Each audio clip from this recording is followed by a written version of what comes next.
नमस्कार दोस्तों, welcome to your own channel Kanhaiya Agarwal, जो कि मेरा नाम है। तो आप लोगों का फिर से स्वागत है हमारे छोटे से वीडियो में। तो हम लोग आज बात करेंगे केपीआई ग्रीन लिमिटेड के बारे में। कंपनी का मार्केट कैप 7,645 करोड़ है, वहीं 17 के पीई पे मिल रहा है, ऑलमोस्ट 17.8 के पीई पे।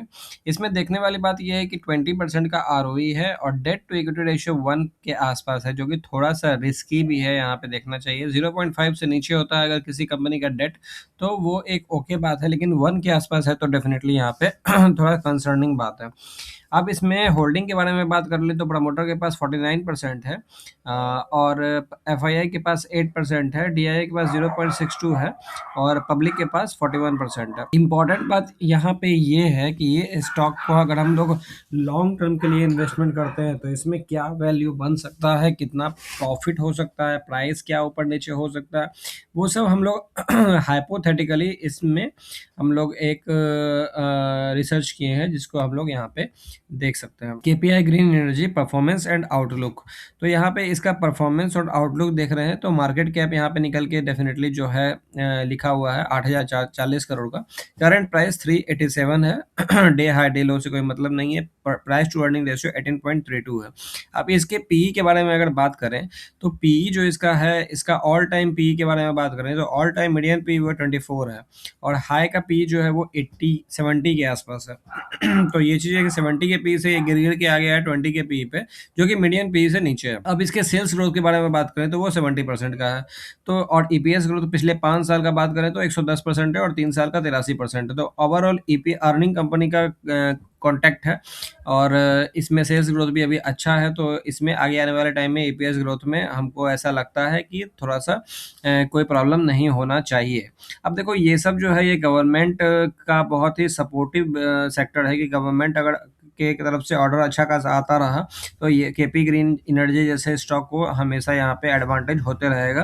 तो ये चीज़ें गवर्नमेंट कितना फोकस करती है, कितना एक्सपेंस करती है इन सेक्टर को लेके, या कितना बजट वगैरह बनाती है इन सेक्टर को लेके, ये चीज़ बहुत इंपॉर्टेंट कंसर्निंग बात है। अब देखो रिसेंट स्ट्रेटेजिक डेवलपमेंट के बारे में बात करें तो capacity milestone the KP group recently surpassed 1 gigawatt energised capacity milestone 1 gigawatt को ये पास कर चुके हैं। मेजर ऑर्डर जो है 489 करोड़ का गुजरात से आया है, 128 करोड़ का हाइड्रोजन प्रोजेक्ट से एनटीपीसी से मिला है। नोएडा वन 300 मेगावाट को सोलर प्रोजेक्ट भी मिला है कोल इंडिया से। इंटरनेशनल एक्सपेंशन जो है यहाँ पे हुआ है बीईएसएस के साथ, और क्रेडिट रेटिंग जो है आईसीआरए का जो है यहाँ पे ए पॉजिटिव रेटिंग मिला है। तो ये सब चीज़ जो है रिसेंट स्ट्रेटेजिक डेवलपमेंट यहाँ पे हुआ है।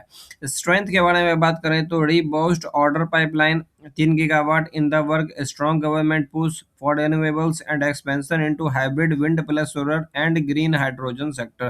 तो यहाँ पे जितने भी रिन्यूएबल बात है, डिपेंडेंसी है, आत्मनिर्भरता है भारत के ऊपर, तो यहाँ पे ये स्टॉक उसमें गवर्नमेंट थिंकिंग अलाइंड है। और इसमें रिस्क के बारे में बात करें तो stock has been seen volatility losing 30% on the 3 month prior to the recent recovery. तो हाई प्रमोटर प्लेजिंग भी है यहाँ पे। तो ये चीज़ हम लोग पहले डिस्कस नहीं किए थे, वो चीज़ हम लोग देख लेते हैं कि प्रमोटर प्लेज के बारे में बात करें तो 44% जो है स्टॉक 44% जो है वो क्या है यहाँ पे प्लेज है। तो यहाँ पे डॉगी लोग जो है बहुत ज़्यादा परेशान हो रहे हैं। अब चलिए हाइपोथेटिकली यहाँ पे अगर बात कर लें तो चलिए मानते हैं कि इस स्टॉक में आज की डेट में अगर 1 लाख रुपया डाल देते हैं और इसका एक्सपेक्ट करते हैं अगले कुछ सालों में, मतलब लॉन्ग टर्म में इसका ईपीएस ग्रोथ 30% का आएगा और पी अभी 17 है, तो मीडियन पी 26 था, तो मतलब 26 ही मिलेगा इन फ्यूचर भी।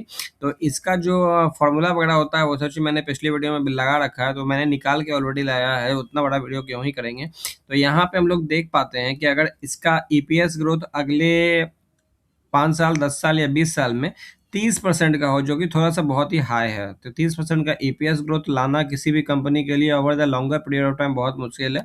लेकिन हाइपोथेटिकली यहाँ पे थोड़ा सा देख रहे हैं तो आप 15% भी एक्सपेक्ट कर सकते हो, और 15% के हिसाब से इसका 50% कर दोगे 30% का तो 50% हो जाएगा, तो उसका 15% आ जाएगा। और पी जो है वो 25 रखें, क्योंकि मीडियन पी ऑल टाइम का 26 है, 26 आता है इसके आसपास है, तो इसीलिए तो यहाँ पे देख रहे हैं कि देखो ये सब चीज़ जो है ये कोई मैं बाय और सेल रिकमेंडेशन नहीं दे रहा हूँ। बस रिसर्च कर रहा हूँ अपना, ताकि वो मैं आप लोगों के साथ शेयर कर रहा हूँ कि ऐसा भी हो सकता है अगर इस तरह का अर्निंग मिले कंपनी के द्वारा और उस तरह का पीई भी मार्केट दे तो। तो ये चीज़ है। पिछले तो इस हिसाब से का अगर जो अपना एक्सपेक्टेशन यहाँ पे हाइपोथेटिकली है, अगर वो आता है तो क्या होता है वो हम लोग देखते हैं। 1 साल में जो है स्टॉक 1 लाख इन्वेस्टमेंट हो जाएगा, 1,77,000। 5 साल में उस हिसाब से हो जाता है 5,07,000 रुपया। 10 साल में हो जाता है 18 लाख, और 20 साल में अगर 30% का ईपीएस ग्रोथ रहा और पी इन फ्यूचर जिस समय 20 साल के बाद मार्केट इसको 25 का पी दिया, तो वो हो सकता है 259x, 2 करोड़ 60 लाख के आसपास। कितना का? 1 लाख का। तो 1 लाख का अगर 18 लाख या 5 लाख या 1 लाख या 2 करोड़ 2.5 करोड़ होता है, उस हिसाब से आप इस स्टॉक को रडार पे देख सकते हो कि कैसे क्या इसमें होगा। अब देखो प्रॉब्लम क्या है, पीई री रेटिंग। अब इसमें देखो पी रेटिंग क्या है। अब अभी जो पी चल रहा है 17 का पी है, तो मार्केट इसको 25-26 का पी इन फ्यूचर देगा कि नहीं देगा, ये एक सवाल है। हम तो कैलकुलेट कर लिए, फॉर्मूला लगाने में तो लगता नहीं है समय और पैसा ना टाइम, तो वो तो हम लगा लिया कि अभी 18 का पी है और हमको 25 का पी मिलेगा इन फ्यूचर। तो ये एक प्रॉब्लम है, हो भी सकता है नहीं भी हो सकता है। सस्टेनेबिलिटी चैलेंज है कि हम तो जोड़ लिए कि 30% का ईपीएस ग्रोथ मिलेगा over the longer period of time, लेकिन मिलेगा कि नहीं मिलेगा। Sustaining 30% EPS growth for 20 years historically rare. ऐसा नहीं है कि नहीं किया है किसी कंपनी में, लेकिन ये बहुत ही रेयर है। तो ऐसा हो सकता है, हो भी सकता है और नहीं भी हो सकता है। In the renewable sector the dependence depends heavily on their ability to consistently win massive government tender and execute green hydrogen project profitability. तो ग्रीन हाइड्रोजन प्रोजेक्ट और पे अगर प्रॉफिटेबिलिटी अच्छा खासा लेके आते हैं और गवर्नमेंट के तरफ से अगर इनको टेंडर मिलते रहता है, तो इस तरह का मल्टी बैगर रिटर्न ये स्टॉक बना के दे सकता है। इसीलिए हम लोग केपी ग्रीन एनर्जी के बारे में यहाँ पे आज बात कर रहे हैं at the current market price of 388। So thank you very much. हम लोग मिलते हैं नेक्स्ट वीडियो में, तब तक के लिए बाय बाय।